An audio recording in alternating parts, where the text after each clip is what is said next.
饺子馅想要好吃，第一不能加料酒，第二不能乱加油。大家好，我是大叔阿斗，今天给您分享牛肉大葱饺子馅的做法，鲜嫩多汁，香味十足，毫无腥味。为啥饺子馅不能用料酒呢？那是因为饺子馅包在饺子皮里面，酒味难以挥发，还会有酸味和怪味。正确的做法是使用葱姜花椒水，准备一个碗，加入适量的花椒，然后加入开水，把花椒烫一下。只有开水才能更好的逼出花椒的香味和麻味。然后静置个几分钟，等到水不烫手了，再加入多一点的葱段以及多一点的姜蓉，然后用手用力的抓捏葱姜，把它们抓烂，尽量的挤出它们的汁水。花椒需要开水才能逼出风味，但是开水会把葱姜烫熟，不仅仅是香味变少，还会破坏生姜带酶，让它失去嫩肉的效果。一直抓到水都变成绿色了，再浸泡个10分钟，然后用漏勺过滤一下，就得到了葱姜花椒水。下一步我们制作炒饺子馅的葱油，准备小葱段20克，洋葱丝40克，大葱段50克。下一步，锅中加入植物油，大约150克，油温40左右。我们下入全部的小葱、大葱、洋葱，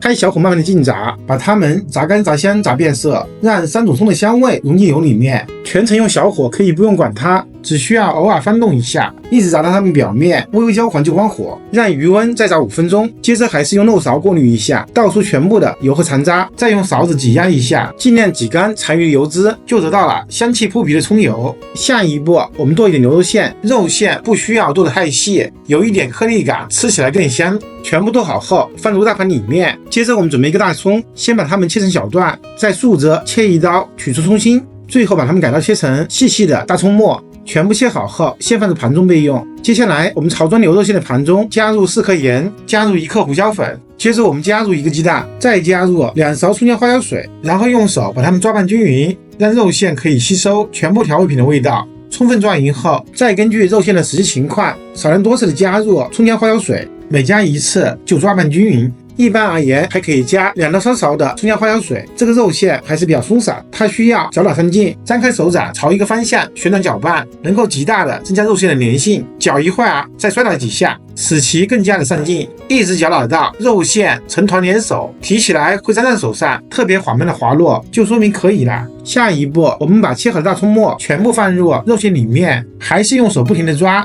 把它们抓拌均匀，让牛肉馅和大葱末充分的混合在一起。最后加入大葱，它的香味更持久。感觉太干的话，就补充点葱姜花椒水。充分抓匀后，还差最后一步，就是淋上适量的葱油，加个30到40克。牛肉馅偏肥的话就少加一点，牛肉馅太瘦的话就多加一点。再次用手抓匀，让油脂包裹住全部的牛肉大葱饺子馅，把它们按平整，静置个10分钟就可以包饺子了。一道香气扑鼻、鲜嫩多汁的牛肉大葱饺子馅就完成了，包出的饺子特别香。我是大厨阿斗，我们下个视频见。